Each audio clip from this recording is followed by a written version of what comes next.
What's up, guys? Today we're going to be checking out the 13 mini versus the SE 2020. So let's go ahead and talk about the price on here. So we do have the SE coming in at around 300 bucks on Amazon right now. Brand new, they're going for 400. And also we do have the 13 mini, pretty new phone going for 700 bucks. So should you upgrade if you have a iPhone SE 2020 here? And it's a pretty interesting upgrade here. Alright, so let's talk about the size of these two phones. So as you can see, the 13 mini is definitely the shorter phone here. The SE is definitely a little bit taller, which is actually pretty amazing. So if you really like compact phones, you'll really like the 13 mini. It is slightly smaller, but it does look a little bit thicker as well. But they both have premium materials on here. They both have a glass and metal design. This is IP67, dust and water resistant, and you get IP68 on the 13 mini. So let's go ahead and talk about the display designs. So on the iPhone SE, it does use the older, since we're using the older body style of the iPhone 7 and 8.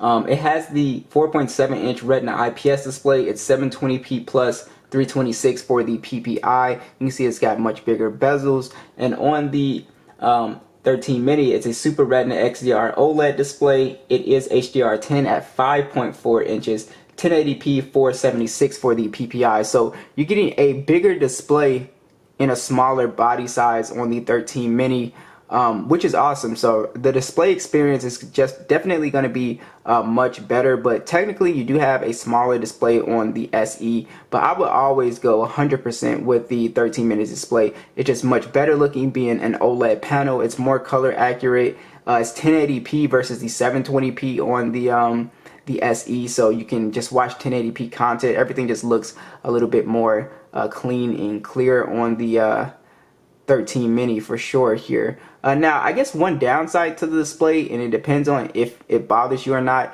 is you are going from no notch to a notch now. Now the notch is 20% smaller. Now I will say, once you get used to using a phone with Apple's notch, you really kind of learn to ignore it, so I don't think it's going to be too much of a problem. So overall, I would say display upgrade is pretty nice on here. I'll talk about the specs a little bit more. On the SE, we are running iOS 15, the Apple A13 chip, 64 gigs of internal storage and 3 gigs of RAM. On the 13 mini, we're running iOS 15, the Apple A15 chip. Then we have 128 gigs of internal storage and 4 gigs of RAM. So basically you are getting a little bit more RAM and you are getting more storage on the 13 mini as far as like the base models go. So if we go ahead and launch some applications, we shouldn't see too much big of a difference. You're not getting a massive jump in terms of speed. Like the 13 mini is going to be quick, but it's not going to be like super, like, to me it's just not like significant enough to upgrade solely for speed. As you can see, it's like the SE is kind of like right behind it.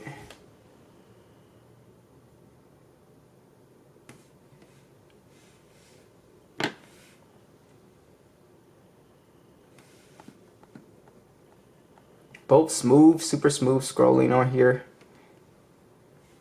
Now, when you get to gaming on both of these phones, you also pretty much don't see a difference. They both play PUBG, max settings. They both pretty much can play any game you throw at it with zero problem. Alright, so if you are a gamer, I will say that I think the 13 mini is a good upgrade, not because of speed and just the smoothest of the games. I would say because the battery life is better on the 13 mini, so you can play games and you don't have to kind of like sit by the charger like with the SE. So I would say that's the only sort of benefit when it comes to gaming performance here.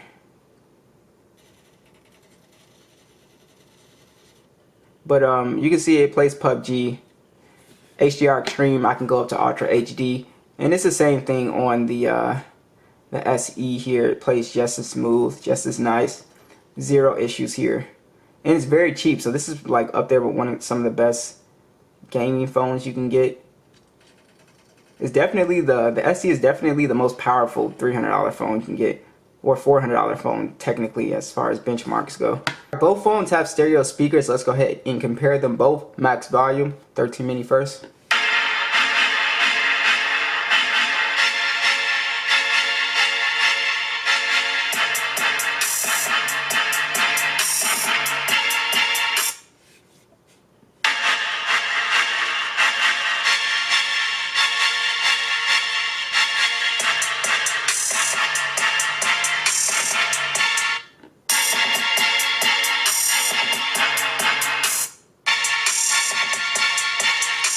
So it should be, I don't know if you guys can hear that, but it's pretty much 2 times louder, the 13 mini, just in bass quality and overall clearness and sound, just sounds much better.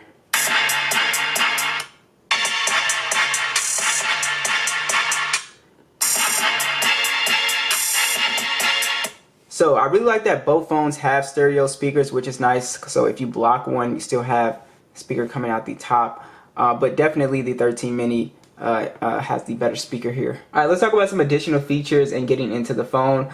So like I said, IP67 dust and water resistant, IP68. You also have Touch ID versus Face ID. That really comes down to personal preference to me. I know a lot of people who really prefer to have just a home button. They don't like the swipe gestures on the 13 mini. And also, you know, I guess technically it would be faster if you know where to put your finger at when you take your phone out of your pocket. But they're both extremely fast. Me personally, I do like Face ID, I think a little bit more. But it really comes down to personal preference. I don't think, because that's actually a big deal breaker. So it really depends. And some people don't like Face ID because of the mask stuff. But yeah, so I would say it comes down to your personal preference there. But they're both extremely fast. It really comes down to, do you want a home button? Or I think the gestures are fine. I think you'll get used to the gestures, honestly. But yeah, you know, it really comes down to you on that one. And also, what's awesome about the SE is that this phone actually has wireless charging. So pretty much no mid-rangers really have wireless charging, so that's really nice. And you also have the MagSafe wireless charging on the 13 mini, along with your, you know, your standard wireless charging as well. All right, so let's talk about the camera. So we do have just a single camera setup on the SE. We have a dual camera setup. Basically, you're missing the ultra wide. You are getting a pretty nice camera upgrade, especially if you're somebody that takes a lot of photos. I really think, you know, the ultra wide is like at least the next best essential camera. The 13 mini also has the cinematic mode as well. But if we want to talk about just raw stills, starting with the SE, this takes pretty phenomenal photos, guys. It still takes great photos. I don't think it's like that dramatically better. Like I said, the upgrade here really comes down to do you want the cinematic video, and do you take photos, ultra wide photos. Also, I noticed the 13 mini does take better photos in low light. But other than that, just in good lighting, these cameras are very close. Like I said, video wise, very close. The SE still does a pretty good job. 12 megapixel standard, 4K video, 2430 60 fps, 7 megapixel selfie, 1080p, 30 frames. So it does a pretty good job considering the price point. Images are very good, very color accurate, very detailed. Overall, still phenomenal shots for 300 bucks. Now, like I said, the 13 mini with its dual camera setup, 12 megapixel standard, 12 megapixel ultra wide, 4K, 2430 60, 12 megapixel selfie, and this one shoots in 4K for the front, which the SE does not, at 24, 25, 30, and 60.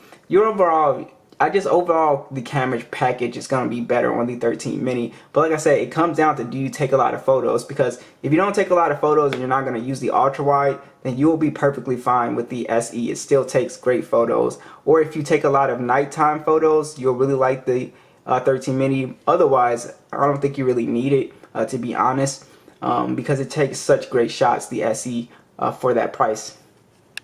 Alright, so this is the second most important thing, and that is battery life. The 13 mini has much better battery life this year. So you do have on the 13 mini 2,438 milliamp hours, 18 watt charging. With the SE, it's a 1,821 milliamp with 18 watt.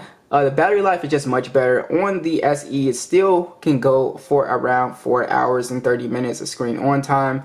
With the 13 mini, you can easily get 6 hours and 30 minutes of screen on time. That's a big difference, especially for phones that are this size, just these really small phones. So for the 13 mini to be able to do that battery life, that screen on time like that, it's absolutely phenomenal. So if you're looking for, I would say the reasons why you should upgrade is battery life. The build quality is just more modern, looks better, and also if you take a lot of photos, you get your ultra wide cinematic mode, better low light shots. So overall, I think it's overall a good upgrade depending on if you are interested in those things. So be sure to let me know what you think, and I'll catch you guys in the next one.